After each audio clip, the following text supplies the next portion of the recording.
So hello everyone, this is Varsha and welcome back to Mastermind. तो guys ये video तुम लोगों के लिए काफ़ी इंपॉर्टेंट होने वाला है। जितने भी आईसीएसई क्लास 10 2025 बैच के स्टूडेंट्स हैं, तुम सभी के लिए काफ़ी इंपॉर्टेंट वीडियो होने वाला है। Because as you already seen in the title of this video, in this particular video हम तुम्हारा the first world war chapter का हिस्ट्री का most important and expected question discuss करने वाले हैं।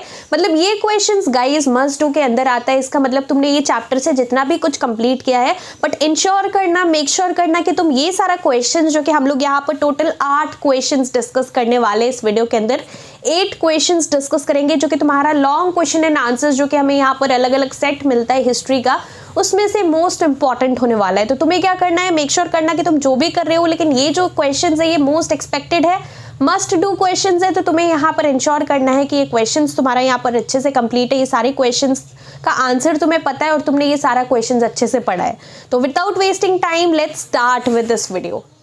वेल सो गाइज, जैसे कि तुम लोग देख सकते हो, ये तुम्हारा यहाँ पर फर्स्ट वर्ल्ड वॉर चैप्टर का, ना कॉन्टेम्पोरेरी वर्ल्ड जो है उसमें से तुम्हारा first world war, second world war, ये सारा चैप्टर्स तुम सभी को पता है कि काफ़ी ज़्यादा इंपॉर्टेंट चैप्टर्स है। तो मेक श्योर करना कि तुम अच्छे से कर रहे हो। First world war, second world war दोनों ही अच्छे से करना। क्वेश्चंस कई बार यहाँ पर मिक्स करके भी आता है first world war and second world war से, तो काफ़ी इंपॉर्टेंट है चैप्टर अच्छे से करना। और तुम्हारा जो कि डिक्टेटर वाला चैप्टर है वो भी यहाँ पर, हिटलर एंड मुसोलिनी वाला जो चैप्टर है वो भी इंपॉर्टेंट है। तीनों मिक्स करके भी क्वेश्चन हमें काफ़ी बार बोर्ड्स में देखने को मिलता है। तो यहाँ पर तुम्हें ये 3 चैप्टर्स बहुत अच्छे से करना है। अब देखो यहाँ पर ये मस्ट डू क्वेश्चंस है, इसका मतलब कि यहाँ पर तुम्हें ये सारा क्वेश्चंस इंश्योर करना है कि तुम्हें सारा क्वेश्चंस का आंसर पता है। और ये तुम्हारा यहाँ पर जो पार्ट 2 रहता है, मतलब कि जो लॉन्ग क्वेश्चन एंड आंसर्स रहता है, उसके लिए हम लोग डिस्कस कर रहे हैं। तो यहाँ पर लेट्स स्टार्ट फर्स्ट। देखो यहाँ पर क्वेश्चन क्या है, देखो मैं यहाँ पर क्वेश्चंस डिस्कस कर रही हूँ, आंसर तुम्हें यहाँ पर डिटेल में पढ़ना पड़ेगा क्योंकि ये लॉन्ग क्वेश्चन एंड आंसर है। तो तुम मेक श्योर करना कि तुम अपना बुक फॉलो कर रहे हो और तुम्हें यहाँ पर बुक से देख लेना है, आंसर अच्छे से मतलब कि कवर कर लेना है। तुमने यहाँ पर पहले पढ़ा भी होगा, अगर ये चैप्टर तुमने कंप्लीट किया है तो देख लेना कि कुछ मिस आउट ना हो जाए। एंड गाइज यहाँ पर जो है, लेट्स सी फर्स्ट क्वेश्चन क्या है, what was the treaty of Versailles, और it can also be called pronounced as Versailles. तो तुम यहाँ पर जो भी प्रोनाउंस करते हो दोनों ही करेक्ट है। So the treaty of Versailles क्या है और वर्सिलीज क्या है, तुम्हें यहाँ पर अच्छे से पढ़ना है। पूरा यहाँ पर ट्रीटी के बारे में अच्छे से कर लेना। यहाँ पर 3 मार्क्स का क्वेश्चन इससे तुम लोग एक्सपेक्ट कर सकते हो। नेक्स्ट है यहाँ पर, explain about the territorial rearrangements as a result of world war 1। तो वर्ल्ड वॉर 1 के अकॉर्डिंग यहाँ पर रेफरेंस में तुम्हें यहाँ पर टेरिटोरियल रीअरेंजमेंट पढ़ना है। सो टेरिटोरियल रीअरेंजमेंट यहाँ पर जो है बेसिकली तुम्हारे एल्सिस एंड लोरेन में क्या क्या हुआ था, देन सारलैंड में, राइनलैंड में, स्लेस्विक में, देन यहाँ पर और भी अलग अलग था। तो यहाँ पर कोई भी 4 पॉइंट अच्छे से कर लेना, बिकॉज यहाँ पर जो मैक्सिमम मार्क्स का तुम्हारा मतलब कि क्वेश्चन आता है लॉन्ग में, या तो 3 मार्क्स का होता है या 4 मार्क्स का। तो सारे के लिए अगर तुम लोग 4 पॉइंट कर रहे हो तो तुम 3 के लिए भी काम आएगा, 4 में भी तुम कर सकते हो। तो ये चीज़ काफ़ी इंपॉर्टेंट है। Next is number 3, question number 3 है, explain any 3 causes of the first world war. So what were the 3 causes, तुम्हें यहाँ पर डिटेल में लिखना है।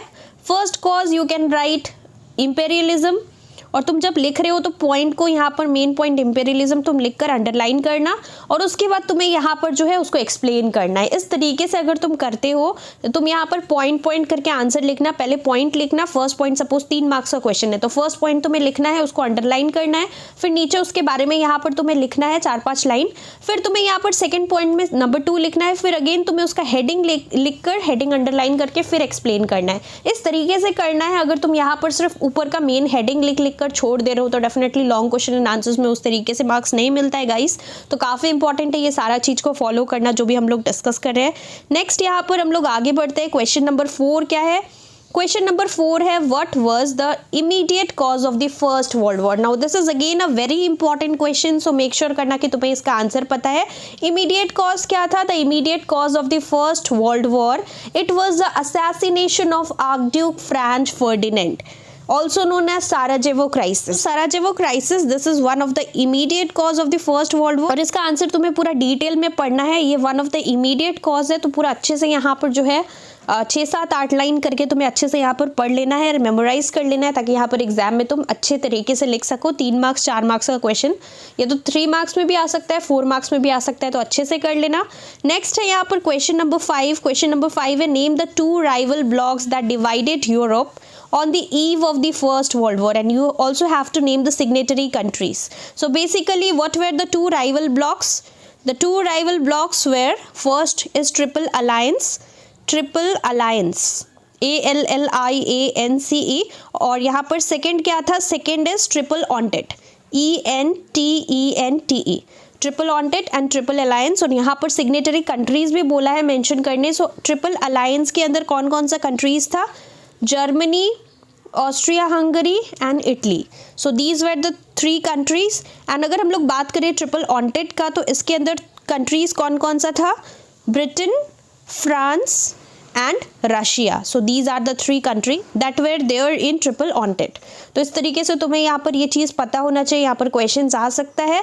फिर यहाँ पर है next question number 6। So question number 6 क्या है, तो देखो गाइज हम लोग जो भी क्वेश्चंस मतलब यहाँ पर डिस्कस कर रहे हैं, आंसर डिटेल में तुम लोग एक बार यहाँ पर अपना बुक खोलना, अच्छे से देख लेना, बिकॉज ये सारा जो क्वेश्चंस है मोस्टली इस टाइप का क्वेश्चंस यहाँ पर आता है फर्स्ट वर्ल्ड वॉर चैप्टर से, तो इसलिए हम लोग यहाँ पर most frequently asked question discuss कर रहे हैं। नाउ क्वेश्चन नंबर 6 क्या है, how much did Germany had to pay as war reparation charges, $33 billion. So $33 billion.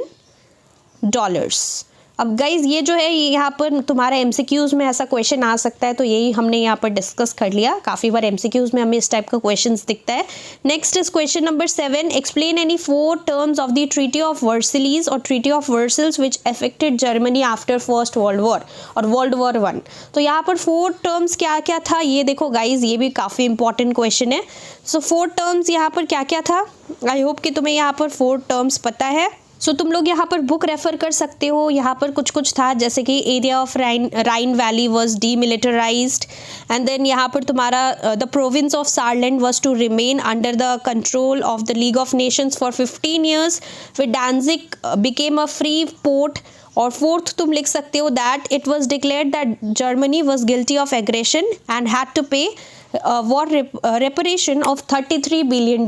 तो ये तुम कुछ कुछ पॉइंट्स है, थोड़ा डिटेल में एक्सप्लेन करके अच्छे से पढ़ लेना बुक से। मैंने तुम्हें यहाँ पर जस्ट बता दिया कि कौन सा वाला आंसर होगा, तो मैंने तुम्हें जस्ट में बता दिया, तुम लोग थोड़ा डिटेल में पढ़ लेना और अच्छे तरीके से हिस्ट्री का देखो। यहाँ पर शॉर्ट में ज़्यादा टाइम वेस्ट मत करना, तुम्हें यहाँ पर लॉन्ग क्वेश्चन एंड आंसर्स में यहाँ पर ज़्यादा टाइम इन्वेस्ट करना है, अच्छे से लिखना है, बिकॉज यहाँ पर तुम्हारा जो लॉन्ग क्वेश्चन एंड आंसर्स है वो यहाँ पर उसके लिए तुम्हें ज़्यादा लिखना पड़ेगा, और कंटेंट यहाँ पर जो है अच्छे से एक्यूरेटली अच्छे से लिखना पड़ेगा क्वेश्चन के according. Last question, last but not the least, यहाँ पर क्वेश्चन क्या है, name the 2 international organisations that were formed as a consequence of world war 1। So यहाँ पर 2 international organisations that were formed as a देखो 2 यहाँ पर नहीं होगा, 1 होगा, एक इंटरनेशनल ऑर्गेनाइजेशन ही था as a consequence. Consequence means result of world war 1। So League of Nations होगा यहाँ पर, League of Nations, League of Nations.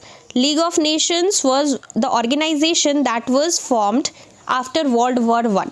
और देखो यहाँ पर एक क्वेश्चन पूछा जा सकता है तुमसे, अगर मान लो कि पूछा जाए which international organisation was formed as a consequence of world war 2। अगर क्वेश्चन में मान लो वर्ल्ड वॉर 1 के बदले अगर फर्स्ट वर्ल्ड वॉर के बदले सेकेंड वर्ल्ड वॉर होता, तो यहाँ पर आंसर क्या होता, कौन सा इंटरनेशनल ऑर्गेनाइजेशन था that was formed after world war 2। ये क्वेश्चन का आंसर गाइस तुम लोग डेफिनेटली मुझे नीचे कमेंट सेक्शन के अंदर दो। Let's see whether you have studied और नॉट। ये चैप्टर अगर तुमने वर्ल्ड वॉर 2 किया होगा तो तुम्हें पता होगा कि कौन सा यहाँ पर इंटरनेशनल ऑर्गेनाइजेशन फॉर्म हुआ था।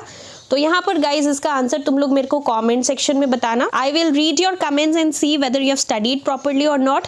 इसके साथ साथ गाइज नेक्स्ट वीडियो के अंदर तुम लोग कौन सा चैप्टर का यहाँ पर इंपॉर्टेंट क्वेश्चंस यहाँ पर चाहते हो कि मैं वीडियो बनाऊँ स्पेशली फॉर ICSE 2025। कमेंट्स में गाइज मेरे को डेफिनेटली बताना, और अगर कुछ भी डाउट्स हो तो तुम लोग पूछ सकते हो कमेंट्स के अंदर। So that's all for this video.